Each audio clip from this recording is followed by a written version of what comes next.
சேகரித்து தான் அவனை போடுறதுக்கு ஆர்டர் வாங்கியிருக்கோம். இந்த லோகேஷை மே 29 நம்ம என்கவுண்டரில் போடலான்னு முடிவு பண்ணோம் சார். அப்போ நீங்கள் தான் வேணான்னு சொன்னீங்க. அன்னைக்கு வேற ப்ரெஷர், இன்னைக்கு வேற ப்ரெஷர். நாளைக்கு அவன் கேஸ் ஹியரிங்க்கு வருது. இந்த முறை பெயிலில் வந்துட்டனா நேஷனல் பார்ட்டி ஜாயின் பண்ணுறதா இருக்கான். அதான் அவன் கோர்ட்டுக்கு போகும்போதே போட்டுடலான்னு. மிஸ் ஆகாது இல்லை? போட்டுருவேல்ல sir? Sorry to say this sir, நான் டீ போட்டாலே கொஞ்சம் ஸ்ட்ராங்காக தான் போடுவேன். இந்த மாதிரி விஷயத்தெல்லாம் டபுள் ஸ்ட்ராங்காக போடுவேன் சார். இதையாவது கேர்ஃபுல்லாக டீல் பண்ணுங்க சார்.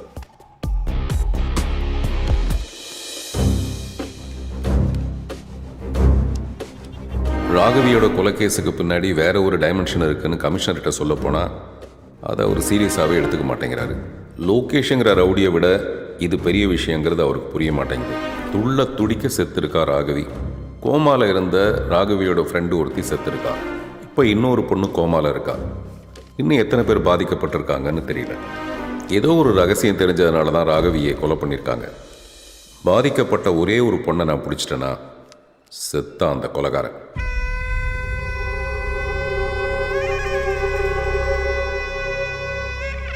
சார் எனக்கு ஒன்றும் தெரியாது சார்.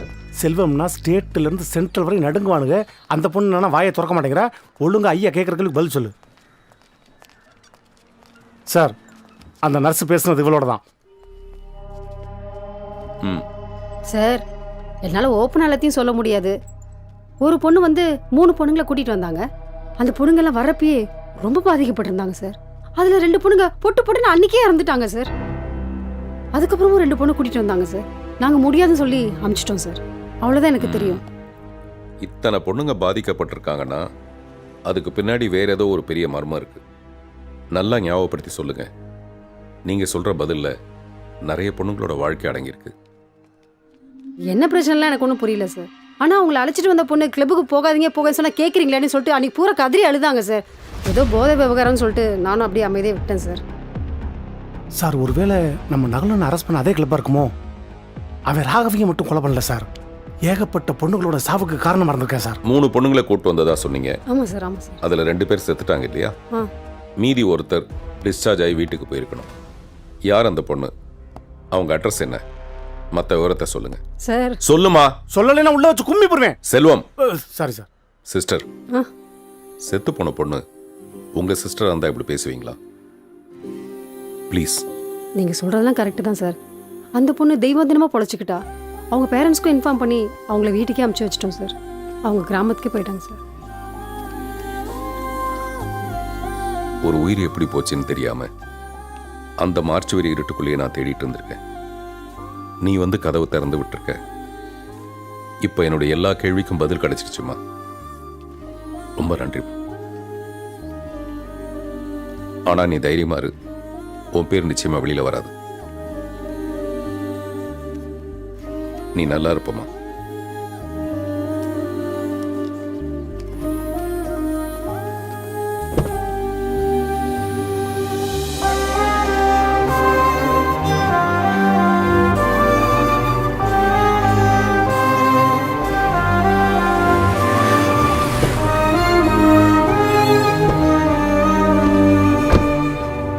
ஒரு நிமிஷம் சார். எத்தனை பொண்ணுங்களோட உசுறு விளையாண்டுருக்கானுங்க சார். யார் என்னன்னு தெரியல. இந்த பொண்ணுகிட்ட நமக்கான பதில் கிடைக்கும் சார். சார் நான் சொன்னால் கோச்சிக்க மாட்டீங்களே? இப்ப நான் கோவப்படுற நிலைமையில் இல்லை. நீ சொல்லு. இல்லை சார், என்கிட்ட கோவப்பட்டு பேசுகிற மாதிரி அந்த பொண்ணு கோவப்பட்டு பேசுறாதீங்க. கொஞ்சம் பார்த்து பக்குவமாக பேசுனீங்கன்னா. நான் உன்னை சொன்னா நீ கோச்சிக்க மாட்டேன் சார். நீங்கள் சொல்லி நான் எப்படி சார்? நீ ஒரு முட்டா சார்.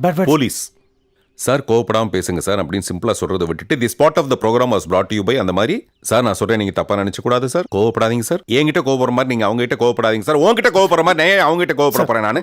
Sorry sir. உன்ன மாதிரி முட்டா பொண்ணாது. இல்லை சார். ஒன்னுக்கும் போகாம இங்கே நிக்கணும். ஒன்றுக்கும் போகக்கூடாது.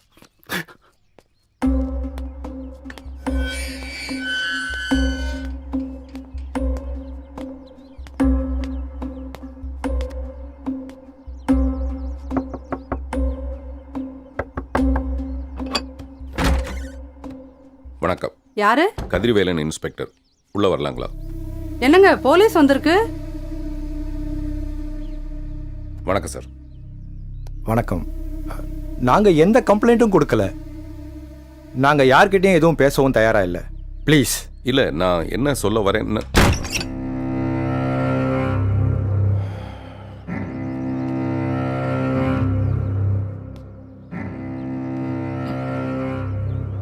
Praise the Lord. நான் உன்னை விட்டு விலகுவதும் இல்லை, உன்னை கைவிடுவதும் இல்லை. ஜீசஸ் இதை தனித்தனியாக ஒவ்வொருத்தருக்கும் சொல்ல முடியாது, வாட்ஸ்அப்பில் குரூப் மெசேஜ் அனுப்ப முடியாதுங்கிறதுக்காக தான் பெத்தவங்க மூலமாக குழந்தைங்க மனசில் இதை ஆழமாக நம்பிக்கையாக பதிய வைக்கிறாரு. டேவிட் ஆசீர்வாதம், அவில்தார் ரிட்டையர்டு. ஒரு அப்பாவா நீங்கள் உங்கள் கடமையை கரெக்டாக பண்ணிட்டு இருக்கீங்க. ஆனால் நான் சிங்கிள் பேரண்டாக குழந்தைய கரெக்டாக வளர்த்துருவேன்னு பெருமை பேசிட்டு டியூட்டின்னு வந்துட்டா அது பப்புக்கு போதா பாருக்கு போதான்னு எப்படி தெரியும்? தெரியல. போதையில மொட்டை மாடியிலேருந்து கீழே விழுகிற வரைக்கும் தெரியல. போதையிலிருந்து மீட்டெடுத்த பிள்ளைய பொத்தி பாதுகாக்கணுங்கிற கவலை உங்களுக்கு. பறி கொடுத்த எனக்கோ இன்னொரு பொண்ணு அந்த மாதிரி பாதிக்கப்படக்கூடாதுங்கிற பரிதவிப்பு.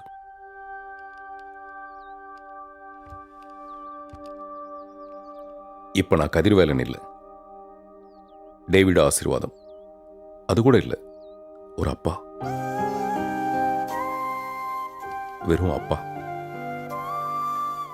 இப்ப நீ பேசுற ஒவ்வொரு வார்த்தையும் நான் மட்டும் இல்லை, ஒவ்வொரு பேரண்ட்ஸும் அவங்களே திருத்திக்கிறதுக்கு உபயோகமா இருக்கும். சொல்லுங்களேம்மா. சொல்லுமா. நீ வா. ப்ளீஸ்.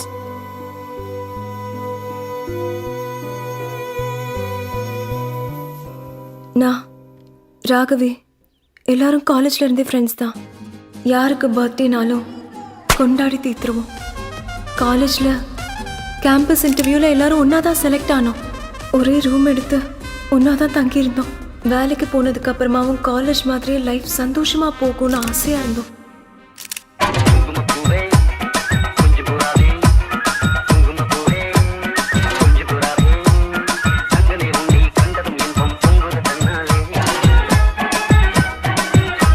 அப்போதான் ஒரு நாள் என் ஃப்ரெண்டு பர்த்டேக்காக ஒரு கிளப்புக்கு போயிருந்தோம். அங்கதான் எல்லாமே ஆரம்பிச்சது.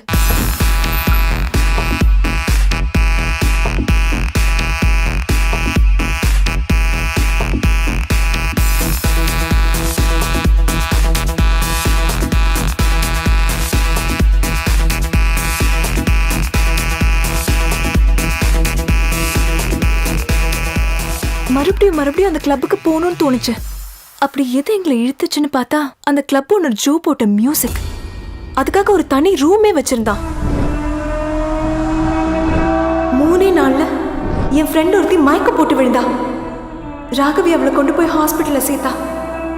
மயக்கம் போட்டுவ செத்தே போயிட்டா. ஆனா அன்னைக்கு கூட அதை பத்தி கவலையே படாம நாங்க கிளப்ல தான் இருந்தோம். அந்த மியூசிக் அவ்வளோ அடிக்ஷனா இருந்தது. இன்னும் 2 பேர் மயக்கமாகி கோமாக்கே போயிட்டாங்க. ராகவி கிளப்புக்கு வந்து ஜோ கிட்ட சண்டை போட்டா. என்ன நடக்குது? என் ஃப்ரெண்ட்ஸ் எல்லாம் சாக கிடக்குறாங்கடா. மரியாதை சொல்லுங்க, என்ன பண்றீங்க? இது தப்பா இருக்கு. Here, everything is legal. You just get out. Take her away. நான் சும்மா விட மாட்டேன்டா. ஆனா அந்த ஜோ அவளை குப்பை மாதிரி தூக்கி வெளியே எரிஞ்சிட்டான். அடுத்தடுத்து 2-3 பேர் ஹாஸ்பிட்டல்ல சேர்த்தா. அப்ப கூட எனக்கு சீரியஸ்னஸ் புரியல. அப்புறம் ஒரு நாள் நானே மயக்கம் போட்டேன். மயக்கத்துல இருந்தப்ப இந்த பொண்ணுங்களை யாரோ தப்பா யூஸ் பண்ணியிருக்காங்க. பொண்ணுங்களை மயக்கத்துல யாரோ தப்பா யூஸ் பண்ணிருக்காங்க டாக்டர் சொன்னப்போ நொறுங்கி போயிட்டேன். குடிச்சதில்ல, சிகரெட் பிடிச்சதில்ல, மாத்திரை ஊசி எதுவுமே போட்டதில்ல. கிளப்புக்கு போன இடத்துல ஏதோ மியூசிக்க போட்டு அங்க ஒருத்தங்களை சீரழிச்சிட்டான். ஒரு நாள் கேட்டா மறுபடியும் கேட்கிற மியூசிக் அது. ஆனா அது போதுன்னு சொன்னா யாருமே நம்ப மாட்டாங்க. நான் நம்புறேன். ஏன்னா அதை நான் நேரடியாக அனுபவிச்சிருக்கேன். அந்த மியூசிக் கேட்டதும் என் துக்கமெல்லாம் வடிஞ்ச மாதிரி இருந்தது. ஆனால் அதை மறுபடியும் கேட்கணும்னு தோணுச்சு. அந்த அரக்கத்தனமான அடிக்ஷன் தான் அதோட பிரச்சனைன்னு புரிஞ்சுது. அதனால் நிச்சயமாக உன்னுடைய பிரச்சனையை என்னால் புரிஞ்சுக்க முடியும்.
புனா கமிஷனர் வரைக்கும் இல்லை சார், நமக்கு யூஸ் ஆகிற மாதிரி ஏதாவது.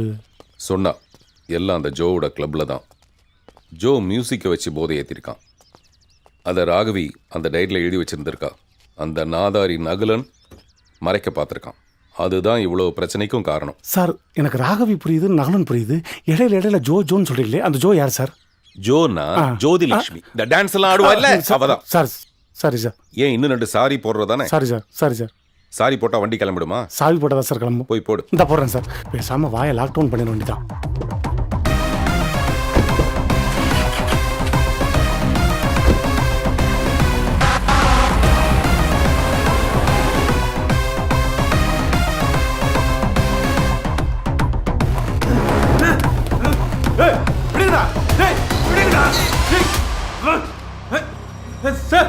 இந்த இடியத்தை என்ன விடுங்க சார். அவன் சார் சார் ஜோ போட்டான் சார். யோ ஏண்டா இருந்த ஒரே ஆதாரம் அவன்தான்.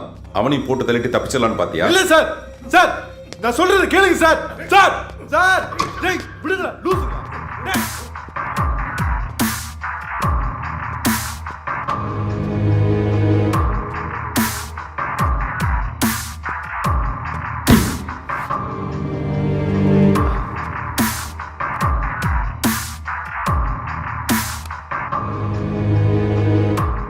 எங்க இருக்கீங்க?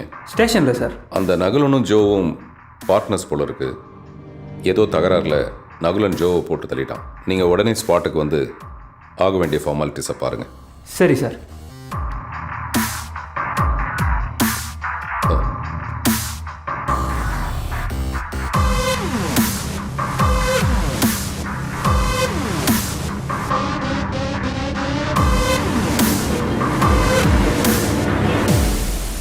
அந்த ஜோ எந்த கண்ட்ரினே தெரியல சார். அவன் பாஸ்போர்ட் கிடைச்சா டீட்டெயில் எடுத்துடலாம். என்ன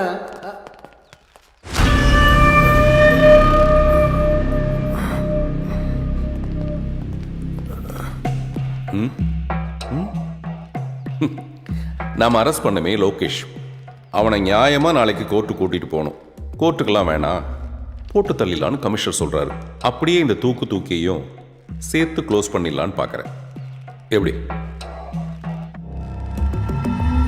சின்ன பையன் சார். ராகவியும் சின்ன பொண்ணு தான் மகேந்திரன். சும்மா விட்டுற முடியுமா? கோர்ட்டுக்கு கூட்டு போகலாம் சார். அதுக்காக நம்மளே கொள்றது பாவம் சார். பாவம்தான். நாம கொண்டு போய் இவனை கோர்ட்ல நிப்பாட்டலாம். ஆனா கேஸ் நிக்காதே. நீங்க தான் நாளைக்கு சாட்சி சொல்லணும். கிரைம் நடந்த அன்னைக்கே ஏண்டா சொல்லலன்னு அவங்க ஒருத்தர் சுத்தியில வச்சுட்டு கேட்பாரே. நாங்க சொல்றோம் சார், கொலையோட பேக்ரவுண்ட் தெரிஞ்சுக்கிறதுக்காக வெயிட் பண்ணோன்னு. வெயிட் பண்றதா? எவனோ ஒருத்தன் போதையை காட்டி பொண்ணுங்களை வேட்டையாடுவான், எதிர்த்து கேட்குற பொண்ணை போட்டு தள்ளுவான். அப்படிப்பட்டவனை பிடிக்கிறதுக்கு நாள் கிழமையெல்லாம் பார்க்குறதா? ஒரே என்கவுண்டரில் ஒன்றுக்கு மேற்பட்ட மாங்காய்கள். நான் டிசைட் பண்ணிட்டேன். நான் போய் நாளைக்கு லோகேஷை கூப்பிட்டு வந்துடுறேன். நீங்கள் 3 பேரை இவனை கூட்டிகிட்டு வந்துடுங்க.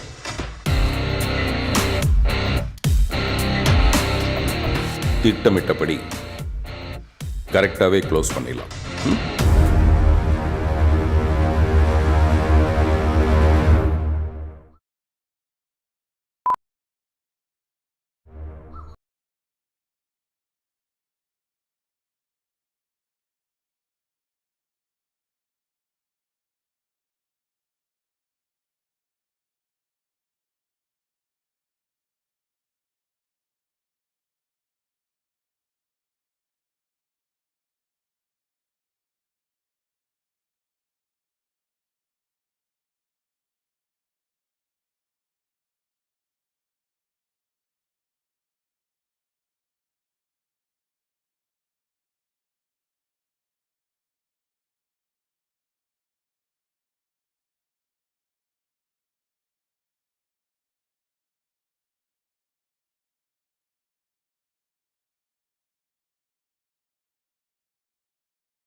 கையை விடுங்க சார். என்ன எங்க கூட்டு போறீங்க சார்?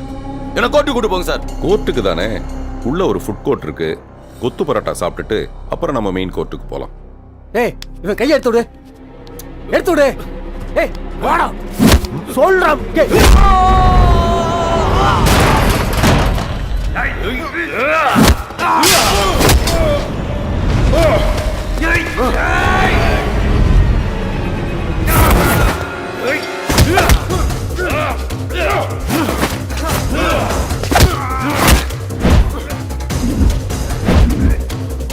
சார் நம்மால மடக்கிட்டாங்க சார். வாங்க சார், கண்ணை எடுத்து போடுங்க சார். சார் காப்பாத்துங்க சார், வாங்க சார். சார்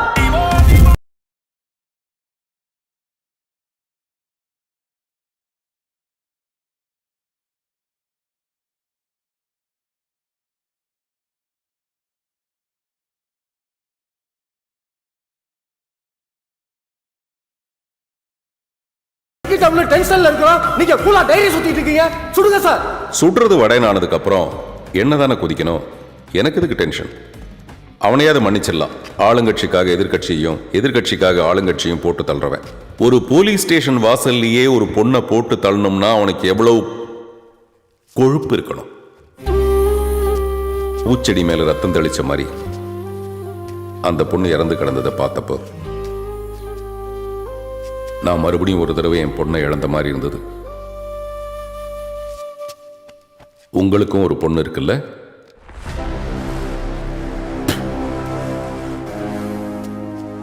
அந்த ராகவி எவ்வளவு கனவுகளோட இருந்திருப்பா. ஒரு போதை வியாபாரத்துக்கும் பணத்தாசைக்கும்